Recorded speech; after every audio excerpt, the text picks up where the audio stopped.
ओम शांति। अव्यक्त महावाक्य है, स्वस्थिति में स्थित होने का पुरुषार्थ व निशानियाँ। स्वस्थिति में स्थित होने का पुरुषार्थ व निशानियाँ। 14/6/72। बाबा कहते हैं, अपने आदि और अनादि स्वस्थिति को जानते हो। सदा अपनी स्वस्थिति में स्थित रहने का टेंशन रहता है। जो स्वस्थिति अर्थात अपने अनादि स्थिति है, उस स्वस्थिति में स्थित होना मुश्किल लगता है।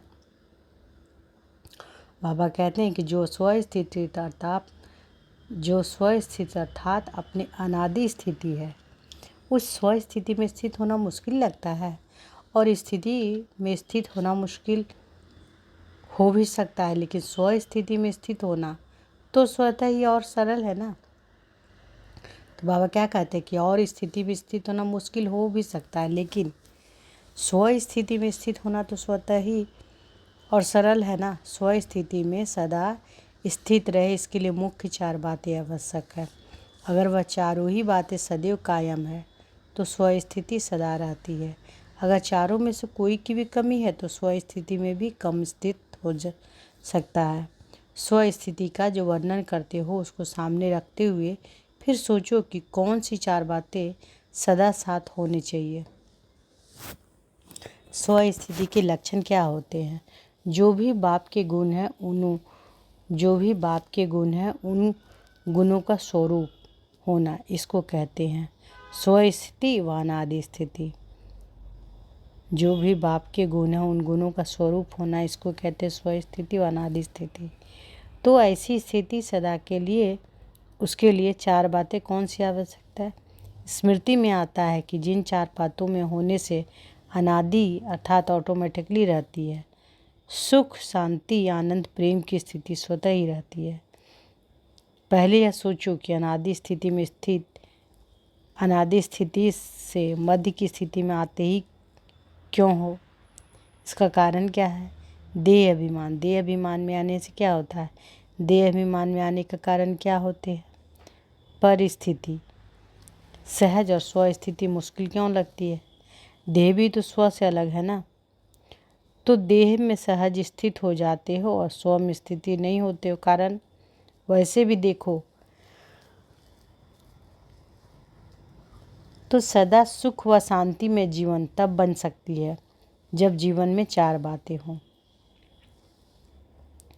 वैसे भी देखो, सदा सुख व शांति में जीवन तब बन सकता है जब जीवन में 4 बातें हो।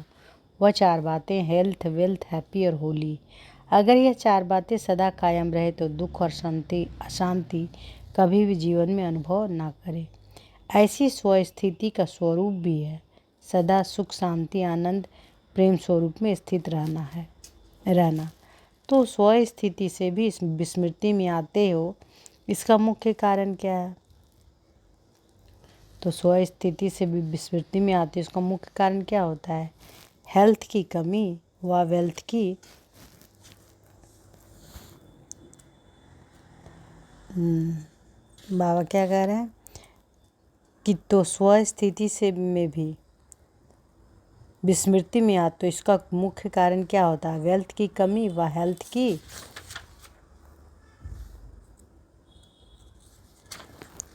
हेल्थ की कमजोरी व होली नहीं बनते हो। इसके साथ साथ हैप्पी अर्थात हर्षित नहीं रह सकते हो। तो हेल्थ वेल्थ कौन सी? आत्मा सदा निरोगी रहे, माया की कोई भी व्याधि आत्मा पर असर न करे, इसको कहा जाता है हेल्दी। और फिर वेल्दी भी हो अर्थात जो खजाना मिलता रहता है, वह जो सर्व शक्तियाँ बाप द्वारा वर्षों में प्राप्त हुए हैं, उस प्राप्त हुए ज्ञान खजाने को व सर्व शक्तियों के खजाने को सदा कायम रखो। तो बताओ, स्वस्थिति से नीचे आ सकते हो? इतना ही। फिर होली। संकल्प स्वप्न में भी कोई अपवित्रता ना हो तो स्वस्थिति स्वतः हो जाएगी। इन 4 बातों में कमी होने के कारण स्वस्थिति में सदा नहीं रह सकते हो। यह 4 बातें चेक करो। हेल्दी वेल्दी कहाँ तक बने? वेल्दी और होली, यह तीनों ही बातें हैं तो हैप्पी ऑटोमेटिकली होगी। हेल्दी वेल्दी और होली, यह तीनों बातें हो तो हैप्पी ऑटोमेटिकली होगी। तो इन 4 बातों को सदा ध्यान में रखो। वैसे भी रोगी कभी अपने को सुखी नहीं समझते। रोगी होने के कारण दुख की लहर ना चाहते हुए उठाती रहती, तो यह भी सदा हेल्दी नहीं है। तब दुख की अशांति की लहर उत्पन्न होती है। तो यह चारों ही बातें सदा कायम रहे। इसका कौन सा पुरुषार्थ है जो यह कभी भी गायब ना हो?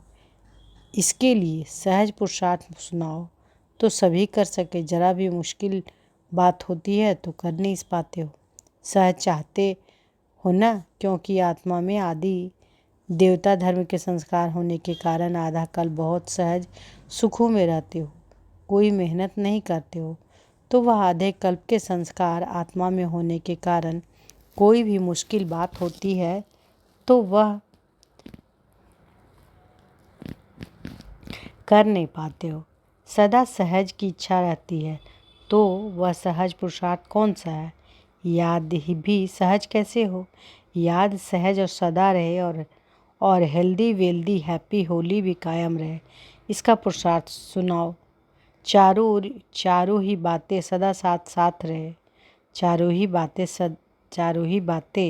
साथ साथ रहे। जैसे आप भी निराकार और साकार रूप में हो ना। निराकार आत्मा और साकार शरीर दोनों के संबंध में हर कार्य कर सकते हो। अगर दोनों का संबंध ना हो तो कोई भी कार्य नहीं कर सकते। ऐसे ही निराकार और साकार बाप दोनों का साथ व सामने रहते हुए हर कर्म व हर संकल्प करो तो यह चारों बातें ऑटोमेटिकली आ जाएगी। सिर्फ निराकार को व सिर्फ साकार को याद करने से चारों बातें नहीं आएगी, लेकिन निराकार और साकार दोनों साथ रहे। तो बाबा क्या कह रहे हैं कि सिर्फ निराकार या सिर्फ साकार को याद करने से चारों बातें नहीं आएगी, लेकिन निराकार और साकार दोनों ही सदा साथ रहे। तो साथ होने से जो संकल्प करेंगे वह पहले ज़रूर उनसे वेरीफाई कराएंगे। वेरीफाई कराने के बाद कोई भी कर्म करने से निश्चय बुद्धि होकर करेंगे। जैसे देखो, साकार में अगर कोई निमित्त श्रेष्ठ आत्मा साथ में है तो उसमें भी कोई भी बात वेरीफाई कराए फिर करेंगे तो निश्चय बुद्धि होकर करेंगे ना। निर्भयता और निश्चय दोनों गुणों को सामने रख करेंगे। तो जहाँ सदा निश्चय और निर्भयता है वहाँ सदैव श्रेष्ठ संकल्प की विजय है। जो भी संकल्प करते हो अगर सदा निराकार और साकार साथ का सम्मुख है तो वेरीफाई कराने के बाद निश्चय और निर्भयता से वह करेंगे। समय भी वेस्ट नहीं करेंगे। यह काम करे व ना करे, सफल होगा व नहीं होगा, यह व्यर्थ संकल्प सभी खत्म हो जाएंगे। वर्तमान समय आत्मा में जो कमजोरी की व्याधियाँ हैं वह कौन सी है? व्यर्थ संकल्प में व्यर्थ समय गंवाने की, यही वर्तमान समय आत्मा की कमजोरी है। इन बीमारी के कारण सदा हेल्दी नहीं रहते। कब रहते हैं? कम कमज़ोर बन जाते हैं। सदा हेल्दी रहने का साधन यह है। समय भी बच जाएगा। आप प्रैक्टिकल में ऐसे अनुभव करेंगे जैसे साकार में कोई साकार रूप से वेरीफाई कराते हैं। कॉमन बात, लेकिन इसी कॉमन बात का प्रैक्टिकल से कम लाते हो। सुना बहुत समय लेकिन अनुभव ही नहीं बने हो। बाप दादा सदा साथ है, यह अनुभव करो तो हेल्दी वेल्दी नहीं रहेंगे। बाबा कहते हैं कि बाप दादा सदा साथ है, यह अनुभव करो तो हेल्दी वेल्दी नहीं रहेंगे। बाप दादा निराकार और साकार दोनों के साथ होने से हेल्थ और वेल्थ दोनों आ जाती है और हैप्पी तो ऑटोमेटिकली होंगे। तो सहज पुरुषार्थ कौन सा हुआ? निराकार और साकार दोनों को साथ सदा साथ में रखो। तो सहज पुरुषार्थ कौन सा हुआ? निराकार और साकार दोनों को सदा साथ में रखो। सदा साथ रहने ना रखने के कारण यह रिजल्ट है। क्या साथ रखना मुश्किल लगता है? बाबा कहते हैं जब जान लिया और पहचान लिया, मान लिया कि सभी संबंध एक साथ है, दूसरा न कोई, तो उसमें चलन में क्या मुश्किल। तो बाबा क्या कह रहे हैं कि जब जान लिया और पहचान लिया, मान लिया कि सभी संबंध एक साथ है, दूसरा न कोई, तो उसमें चलने में क्या मुश्किल है। साथ क्यों छोड़ते हो? सीता का साथ क्यों छूटा? कारण क्या था? लकीर का उल्लंघन किया। यह चंद्रवंशी सीता का काम है, लक्ष्मी का नहीं। तो मर्यादा के लकीर के बाहर बुद्धि जरा भी ना जाए, नहीं तो चंद्रवंशी बनेंगे। है तो अपने को चंद्रवंशी सीता समझना है, तो अपने को चंद्रवंशी सीता समझना चाहिए, सूर्यवंशी लक्ष्मी नहीं। सूर्यवंशी अर्थात सूरवीर। जो सूरवीर होता है वह कब कोई के वश नहीं होता।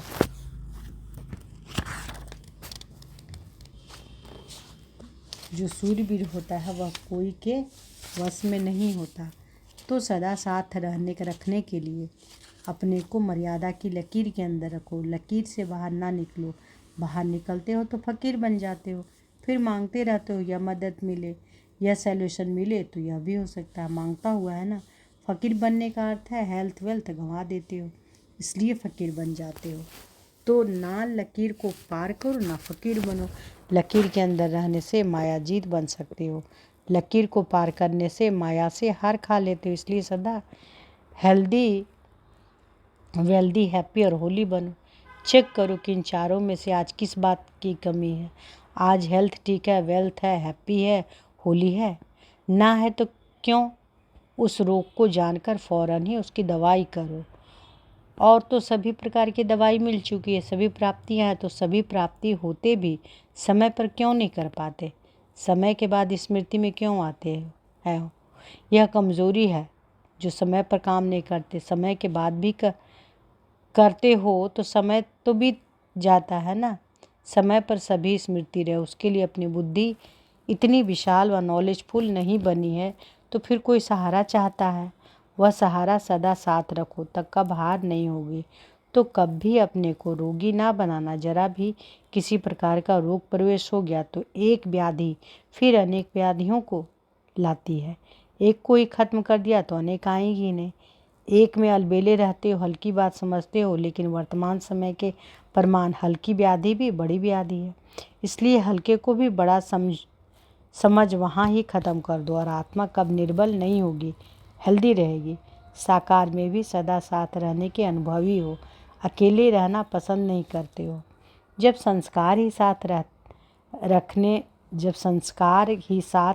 रहने के हैं तो ऐसे साथ रखने में कमी क्यों करते हो? निर्वृत्ति मार्ग वाले क्यों बनते हो? जैसे वह निर्वृत्ति मार्ग वाले प्राप्ति कुछ भी नहीं करते, ढूंढते भी रहते हैं, ऐसी हालत हो जाती है। वास्तविक प्राप्ति को प्राप्त नहीं कर पाते हो तो सदा साथ रखो, संबंध में रहो, परिवार की पालना में रहो। तो जो पालना के अंदर सदैव रहते वह सदा निश्चिंत और हर्षित रहते हैं। पालना के बाहर क्यों निकलते हो? निर्वृत्ति में कब ना जाओ तो साथ का अनुभव करने से स्वतः ही सर्व प्राप्ति हो जाएगी।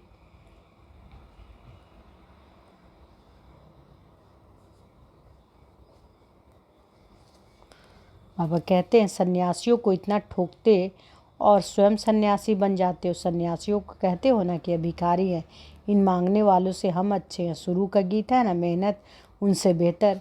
तो जिस समय आप लोग भी साथ छोड़ देते हो तो बाप दादा और परिवार को छोड़ आप भी कांटों के जंगल में चले जाते हो। जैसे वह जंगल में ढूंढते रहते वैसे ही माया के जंगलों में स्वयं ही साथ छोड़कर परेशान हो ढूंढते हो कि कहीं सहारा मिल जाए। निर्वृत्ति मार्ग वाले अकेले होने के कारण कब भी कर्म का सफलता नहीं पा सकते हैं। जो भी कर्म करते हैं उनकी सफलता मिलती है। तो जैसे उन्हें कोई भी कर्म की सफलता नहीं मिलती, इसी प्रकार अगर आप भी साथ छोड़ अकेले निर्वृत्ति मार्ग वाले बन जाते हो तो कर्म की सफलता नहीं होती है। फिर कहते हो सफलता कैसे हो? अकेले में उदास होते हो तो माया के दास बन जाते हो। ना अकेले बनो, ना उदास बनो, ना माया के दास बनो। अच्छा, तो इस महावाक्य में बाबा क्या कहें कि जो सर्व शक्तियाँ बाप द्वारा वर्षे में प्राप्त हो, उस प्राप्त हुए ज्ञान खजाने को, वह सर्व शक्तियों के खजाने को सदा कायम रखो। तो बताओ, स्व स्थिति से नीचे आ सकते हो? इतना ही फिर होली संकल्प स्वप्न में भी कोई अपवित्रता ना हो तो स्वस्थिति स्वतः ही आ जाएगी।